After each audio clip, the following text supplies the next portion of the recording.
बघा, आज तुम्हाला जी घटना सांगणार आहे, म्हणजे एखादा स्वतःचाच बाप असं आपल्या मुलीबरोबर कसं वागू शकतो. पण तसं सत्य घडलेलं आहे, की मुली म्हणजे खरं तर घरच्या लक्ष्मी असतात. पण आणि त्यांचं रक्षण करण्याचं काम, त्यांची जबाबदारी वडिलांकडे असते. पण हा वडीलच जेव्हा राक्षस बनतो, तेव्हा ह्या मुलींना काही त्रास सहन करायला लागला, हे तुम्हाला सांगणार आहे आता स्टोरीमध्ये. खरी घडलेली घटना आहे, ते तुम्हाला स्टोरीच्या स्वरूपात मी सांगत आहे आता. तर बघा, सांगली जिल्ह्यातील आटपाडी गावामध्ये बनपुरी म्हणून एक छोटस खेडेगाव आहे, तिथे ही घटना घडलेली आहे. आणि 1-2 दिवसापूर्वीच घडलेली, जास्त दिवस पण नाही झालेली. आता आपण कशा ताज्या ताज्या ज्या घटना दिसतात, त्याच्यावर मी आता बनवते स्टोऱ्या. जास्त आपल्याकडे जसा वेळ असेल तेव्हा. पण लेटेस्ट म्हणजे जी घडलेली घटना आहे ती सांगते तुम्हाला आता.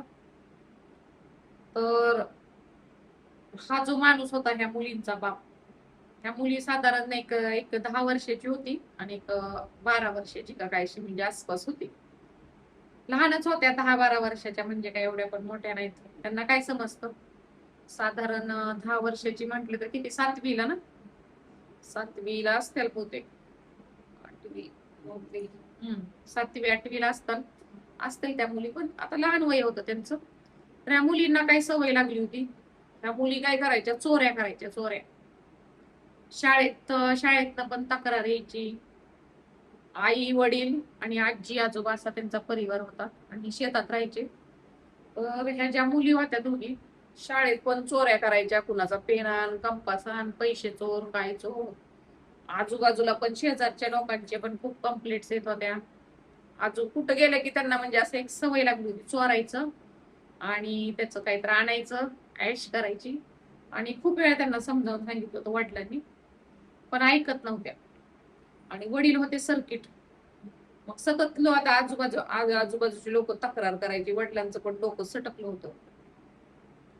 पण आणि मग असंच झालं, त्यांनी एका शेजारीच्या एका घरातून 2,500 का 3,000 रुपये चोरून आणले या मुलींनी. चोरीचा नाद होता तुम्हाला, त्यांना मी सांगितलं. तर ही शेजारच्यांनी घटना सांगितली वडिलांना येऊन. आता कुठल्याही सारखं सारखं असं ते पण म्हटले असते ना, असलं काही वळण मुलींना लावले. लोक पण जरा समजून घेत नाहीत, असं नावं ठेवतातच ना. काय तुझ्या पोरी चोरट्या पोरी आहेत तुझ्या, तुला नीट वळण लावता आलं नाही का. हा तर माणूस आधीच बेवडा होता. आणि इतका म्हणजे याला प्रचंड राग आला.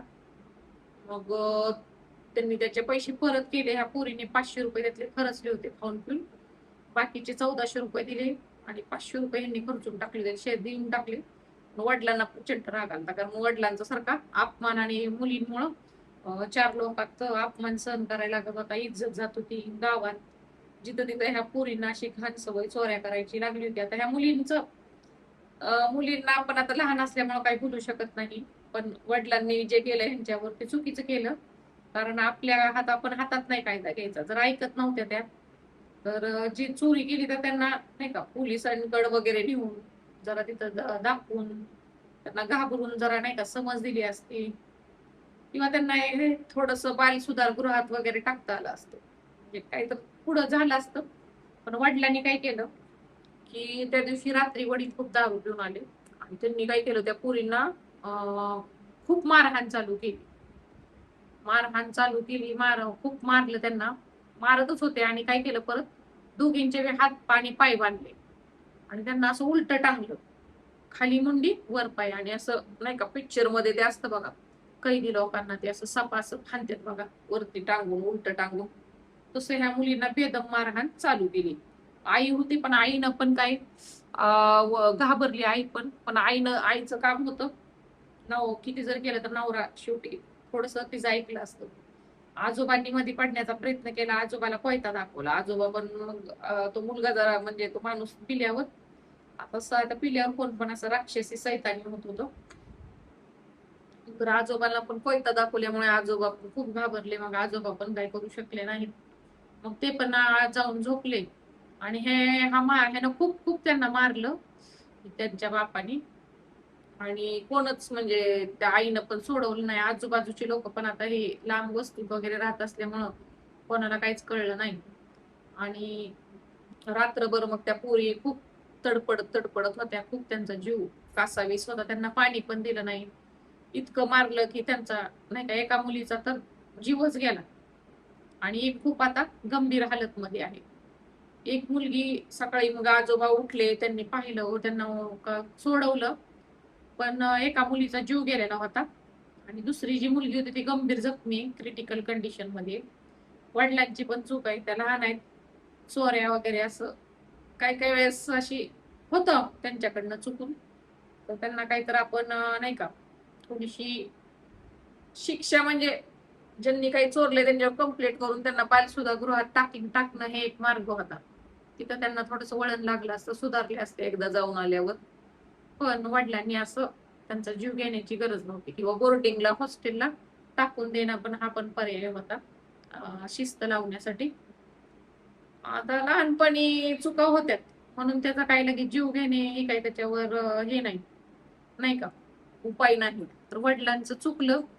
आणि आई पण असली कसली बाबा बिंडू, स्वतःच्या मुलींचं बघायचं ना. आता काय एकटीच राहणार का? नवरा जेलमध्ये गेला, मुली वारल्या, एकच मुलगी आहे आता, तिचं पण कंडिशन बेकार आहे. ती तर वाचावी, पण आहेच की नवरा नाही, एक मुलगी वारली, असे ह्या बाईनं जर मध्यस्थी आपल्या आपल्या घरात कशाला असा वादविवाद होऊ द्यायचा? काहीतर समजूतदारपणाने चार माणसं गोळा करून काहीतर मार्ग काढायचा होता ना. आणि अशी घटना घडली त्या दारुड्या वडिलांकडनं. तर ही खरी न्यूज आहे, स्टोरी तुम्हाला सांगितलेली.